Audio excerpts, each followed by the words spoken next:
Zootopia 2 just joined the billion-dollar box office club in only 17 days. That's the headline, the big splashy number Disney wants you to see. But here's the part you won't find in the headline. Nearly 3/4 of that billion came from overseas, and almost half of it came from China alone. On paper, it looks like a triumph. In reality, it's a reminder of how fragile Disney's theatrical dominance has become, and how much of this quote-unquote victory is built on markets that don't actually return much money to the studio. Disney Animation's Zootopia 2 crossed the billion-dollar mark faster than any animated Hollywood release in history. The Hollywood Reporter notes that it pulled in $986.1 million in just 17 days, with $232.7 million domestically and $753.4 million overseas. That's the kind of record-breaking performance that makes headlines, but the breakdown tells a different story. According to Box Office Mojo, only 23.6% of the film's revenue came from North America, while 76.4% came internationally. China alone contributed $444 million, nearly double the domestic haul. This isn't new for the franchise.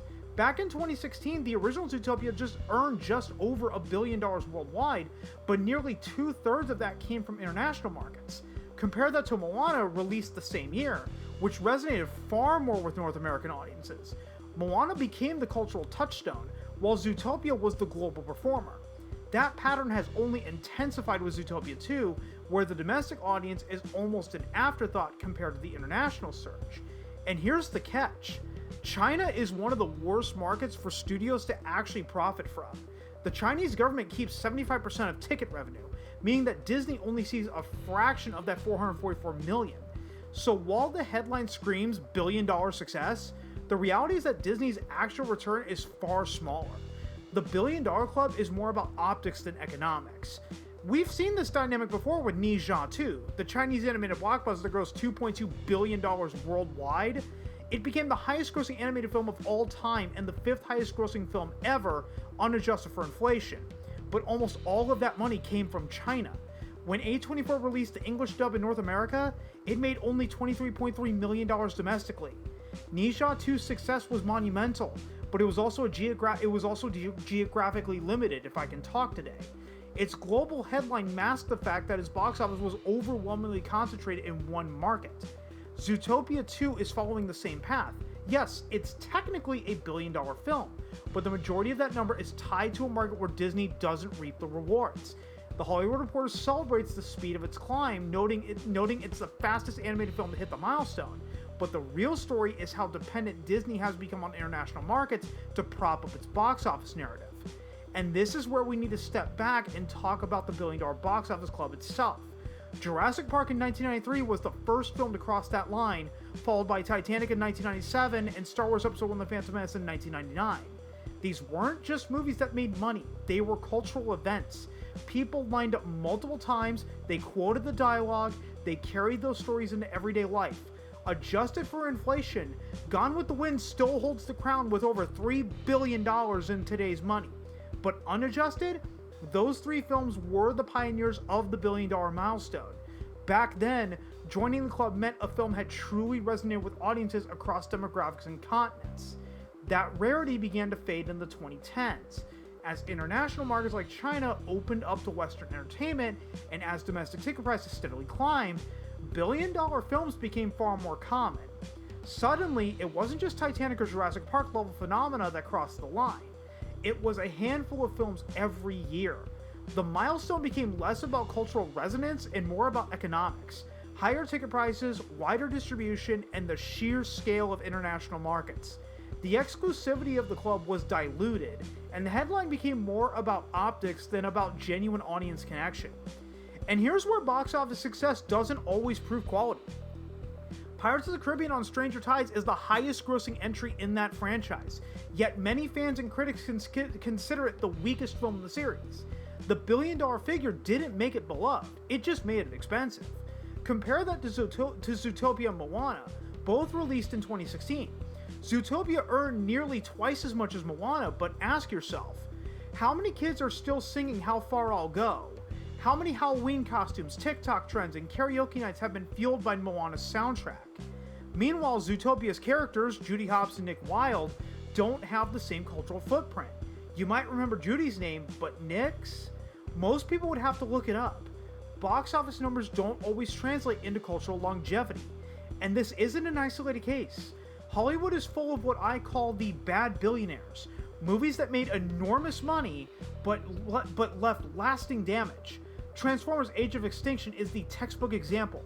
It was one of the worst reviewed films of 2014, widely regarded as one of the worst movies of the 2010s, yet it crossed the $1 billion mark by and large thanks to China. The problem is that it was so bad, it poisoned the well for the entire franchise. Transformers: The Last Knight wasn't as bad, but audiences didn't give it a chance. Transformers: Rise of the Beast was a genuinely solid entry, but it was overlooked because Age of Extinction had burned too much goodwill. You can't blame audiences for losing interest after a film that bad. Yes, it made money, but it didn't make fans. Jurassic World is another case. It was essentially a soft remake of Jurassic Park, riding on nostalgia more than originality. Audiences didn't see it at the time, they were blinded by the thrill of dinosaurs returning to the big screen. Jurassic World went on to make more money than the original Jurassic Park, unadjusted for inflation, and its sequels also joined the $1 billion club.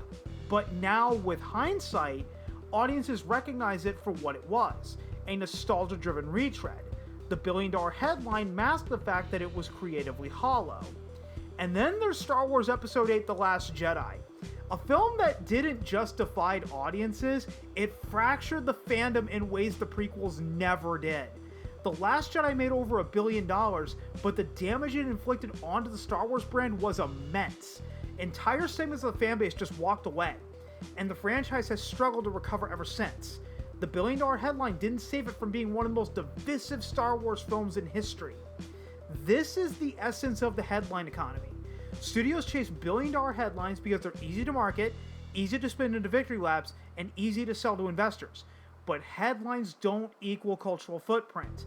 A press release can celebrate a milestone, yet that doesn't mean audiences will remember the film, quote it years later, or keep showing up for sequels. The $1 billion club has become more about perception than reality, a scoreboard that tracks money but ignores meaning. And that's why films like Transformers: Age of Extinction or Jurassic World can look like triumphs on paper, but fade quickly in the public imagination. Headlines are fleeting. Cultural footprint is lasting. And cultural footprint often outlasts box office success. Consider the Rocky Horror Picture Show. When it premiered in 1975, it was a flop.